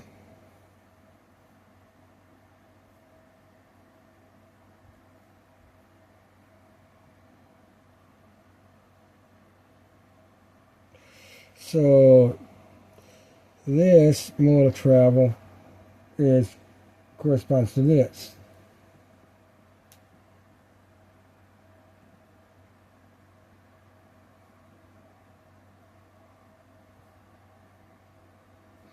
It does not correspond to that.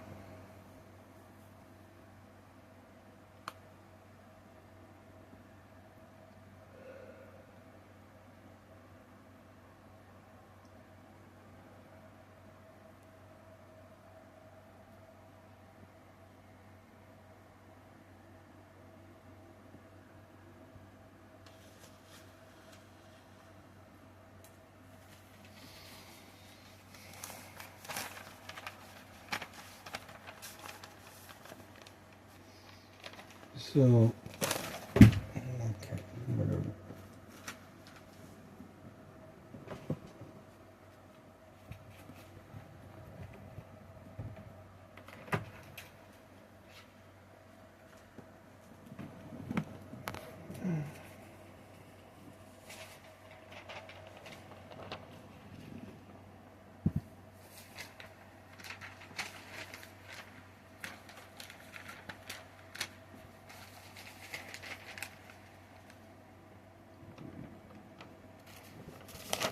Ooh.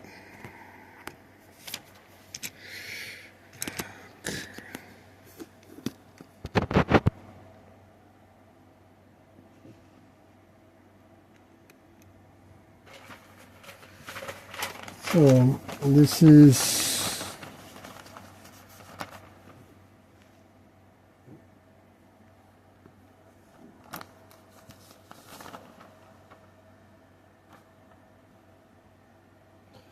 rule generation. That's the data. That's for this data.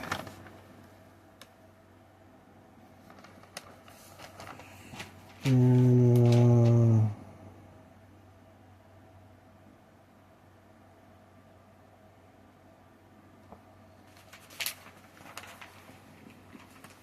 let's keep that.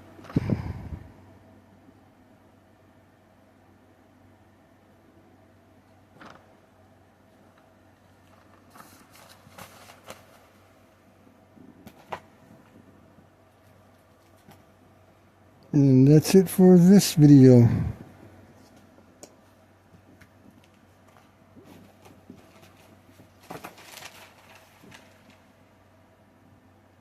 So you can see what's going on.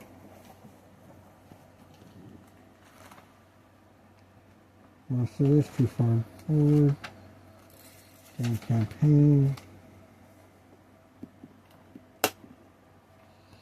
Game mode information parameters.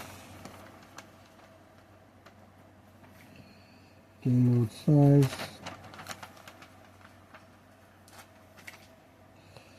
And then the game mode map. The map orientation of the planet.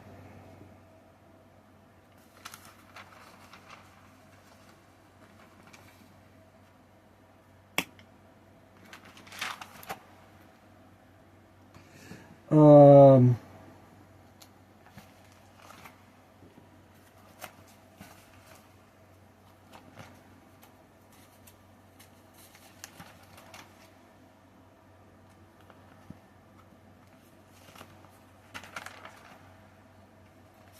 Vampire mechanics, campaign rumors, that's not it.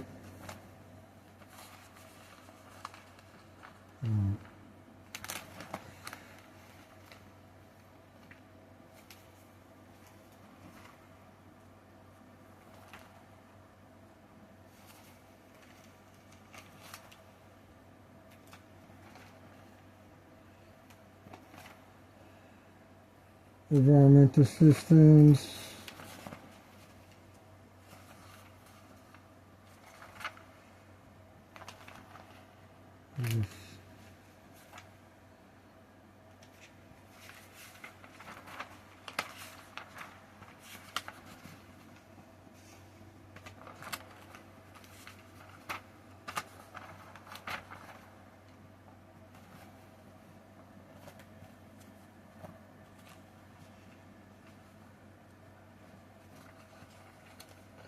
Where's the settings?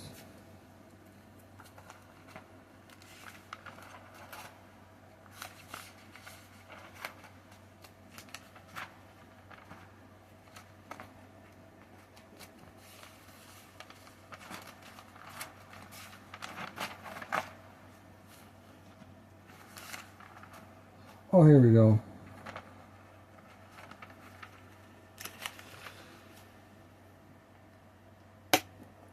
This is my world generation process is chaotic at this time.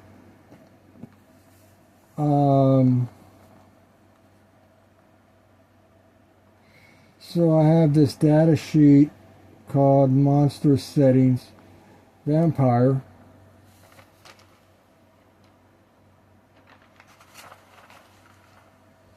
I have the associated monsters.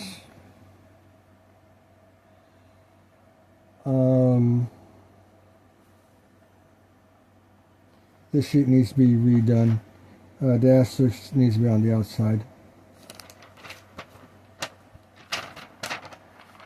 And so I have monster settings for bats, which is normal bat, giant bat, and giant vampire bats. Normal bat food, insectivores, giant bat food, carnivores and insectivores. Giant vampire bat food would be bloodsuckers.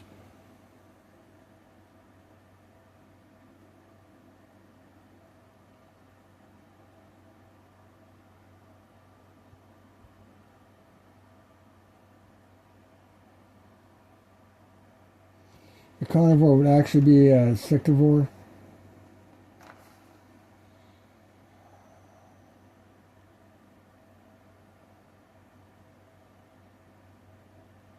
And fruit, actually.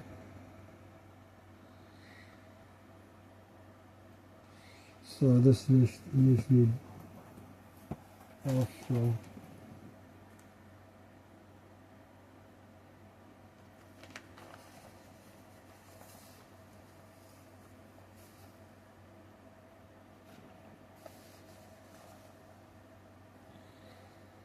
So the vampire, I have, there's two types of rats, there's two types of bats, there's two types of wolves.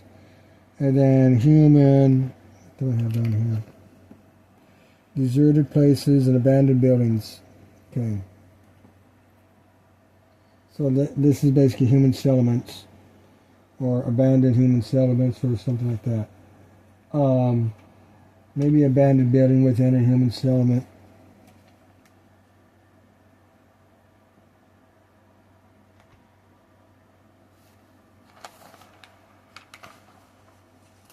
And the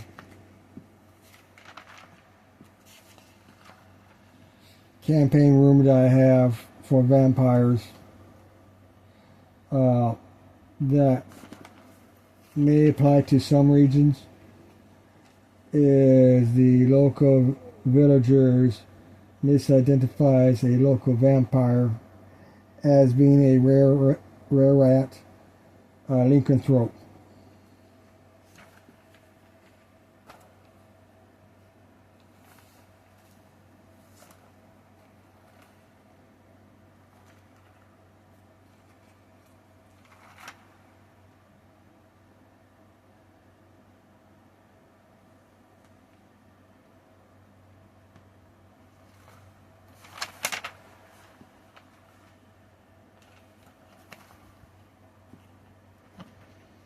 Yeah, this would be on the settings.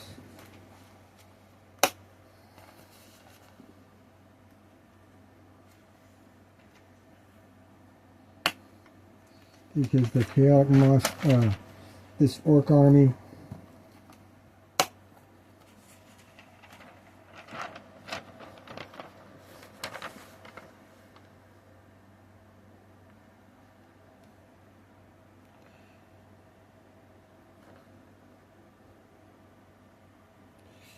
orc tribe leadership, you have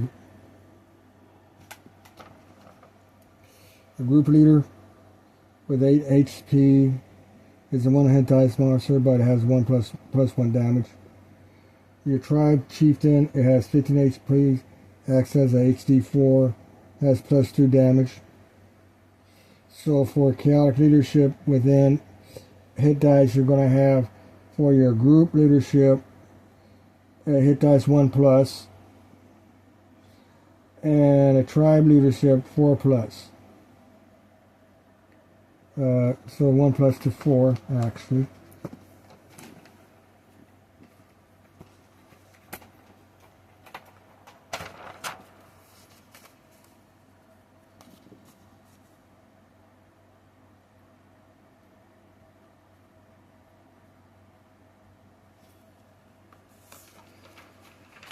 And then you're going to have so 3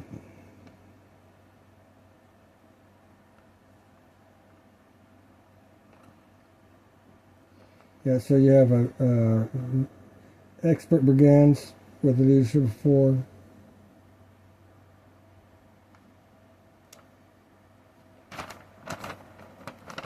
And then you got tribal leadership, which is 4 plus.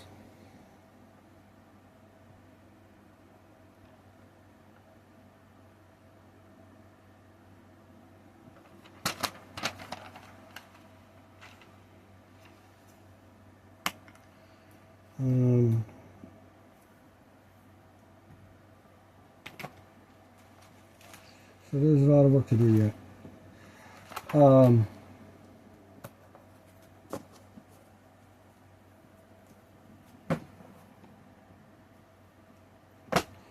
And that's it for this video.